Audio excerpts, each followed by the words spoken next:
Rejection is part of life, but it doesn't have to always happen, and especially not when it comes to submitting to become a contributor for a book cover stock agency.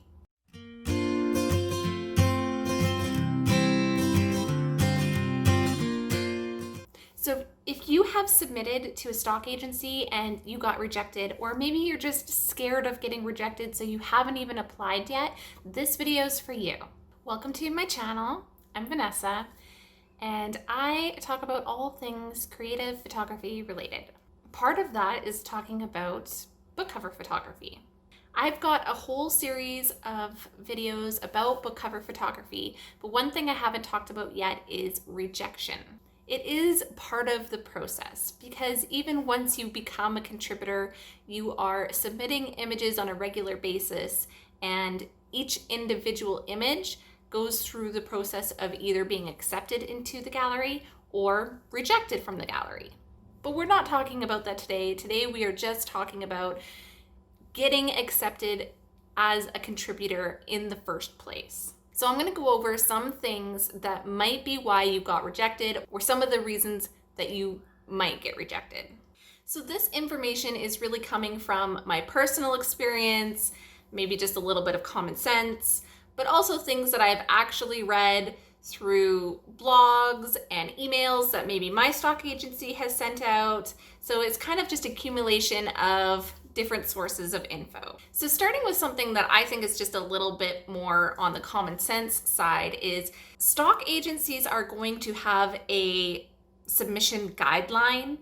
And just like anytime you're making a submission for anything, handing in a report in the workplace or a paper for school, applying for like contests and stuff like that, it's really, really important to just follow whatever the set guidelines are. If they want your name over here and they want exactly 30 images, if they want a short bio or not, follow the guideline to the T. You don't want to get disqualified simply based on the fact that you didn't follow directions. Now, the reason for this could potentially be that they're weeding out people. They want to have professional, quality people, contributors working for them, not people that are going to be sloppy or leave things blank or not give them the information. They want trustworthy contributors that they know are going to provide quality images, but also the right information like model releases and stuff like that. So if you are leaving out information or not following directions properly, that's a red flag for anybody in any situation that they might not want to work with you as a result. So I would say that this tip is like just a common sense in life in general. If you're applying or submitting for anything, just follow the guidelines. Okay, so you followed the guidelines and now you have your submission ready to go and you have submitted your images but got rejected. What else could have gone wrong? You do have to take into account the technical requirements or the technical aspects of your photography. Make sure that your images are properly focused, are straight. If you're deviating from any sort of technical issues with your photography, it better be on purpose. You can definitely have blurry images submitted, but you want to make sure that that's the intention of the image, is to be showing motion or have an artistic blur flare or something like that, not because you didn't get the focus right. So definitely do not include any images that are technically imperfect in your submission. I think you can get away with it a little bit more once you're a contributor. If something's just got the perfect expression, but it's not totally extremely technically right, it might still get accepted into the gallery, but I would definitely not risk it if I was just applying to become a contributor in the first place. So those things are kind of a no-brainer, and if you didn't just happen to do those on your own, well, I'm sorry, but now you know, just make sure to do those things. Which leads me to the last reason why your images might have gotten you rejected. So first, let me tell you, when I first applied to Archangel, which is the stock site that I currently work with, I also applied to Trevillian, but what I did was I took the rejected images from Archangel and I used that as my submission to Trevillian. I obviously got rejected because the images weren't good enough for Archangel. Why would they be good enough for Trevillian? I have no idea what I was thinking other than I didn't want these images to go to waste and I just hoped for the best. So I got rejected from Trevillian and I haven't tried to make another submission since to become a contributor. Since then, I've just kind of decided it's a lot easier for me to put all my images in one place. My mentality is if a book publisher is checking out Trevillian, they're probably checking out Archangel too, and they'll find my images there if they want. So I just decided to stick with one. It's a little bit easier for me to keep track of where my images are going in files and stuff like that. But if I was going to make a new submission to Trevillian and try to become a contributor there, the one thing that I would do is set up a really good, solid, in-demand book cover shoot that would result in a high number of images that I could use in my submission.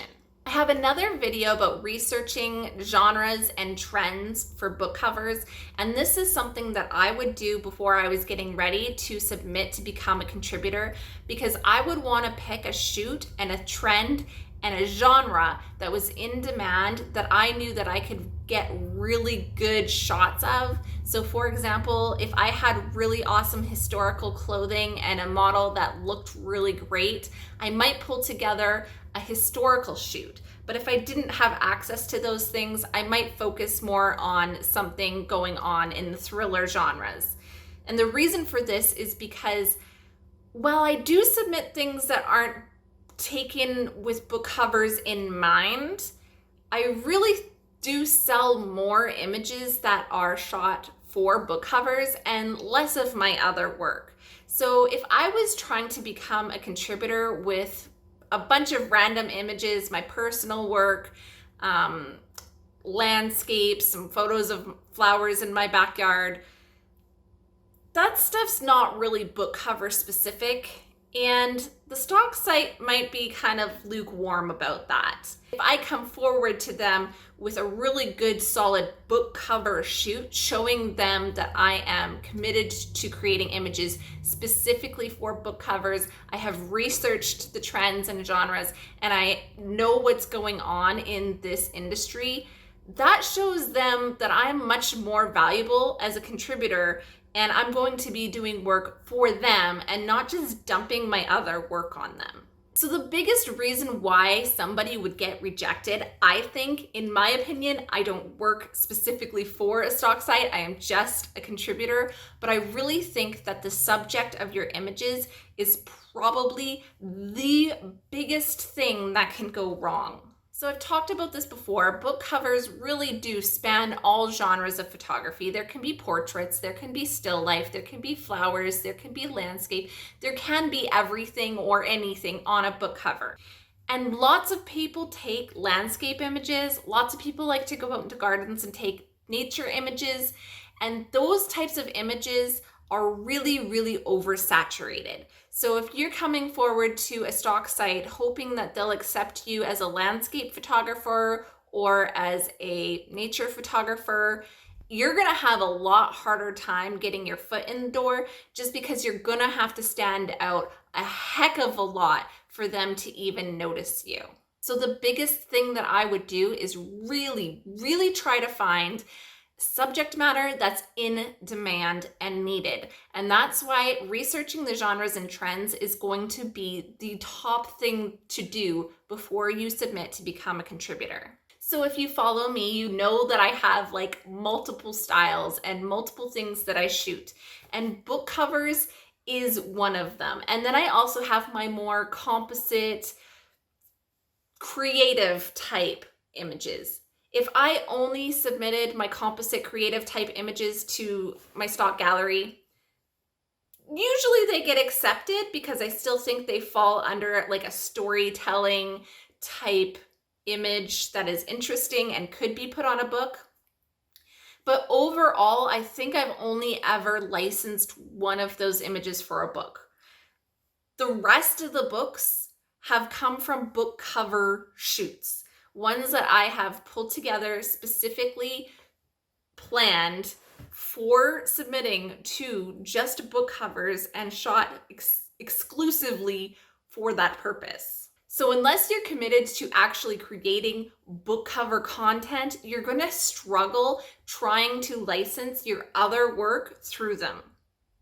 That said, once you're a contributor, and if you are frequently also uploading your book cover work, they usually will accept your other stuff too. So if you've been rejected, don't worry, it's not the end of the world. You can apply again, or you can always apply to a different stock site. But next time, the things that I would definitely keep in mind are making sure that you follow those guidelines to a T, having all of the technical aspects covered, and most importantly, provide them with high quality, in-demand subject matter that's going to catch their eye. Now, coming back to when you do become a photographer, I do want to mention this again. All of your images go through a submission process, and a lot of the times you will have large chunks, maybe the majority of shoots get rejected. So if rejection is something that you really struggle with, this might not be the best path for you to take. I'd really hate for this to be something that just crushes your soul and becomes a burden when it's not really a reflection of your worth or your abilities or anything like that. It's just a matter of how much do they already have in their stock site? What do they need more of? And are there similars? Like, there's a lot of factors that come into when they decide what they want to have or not. Be easy on yourself. Don't beat yourself up. It could be something completely out of your control. Just try again. Take a really good, hard look at what you submitted. Maybe take a glance around the stock site and see what they already have, and go from there.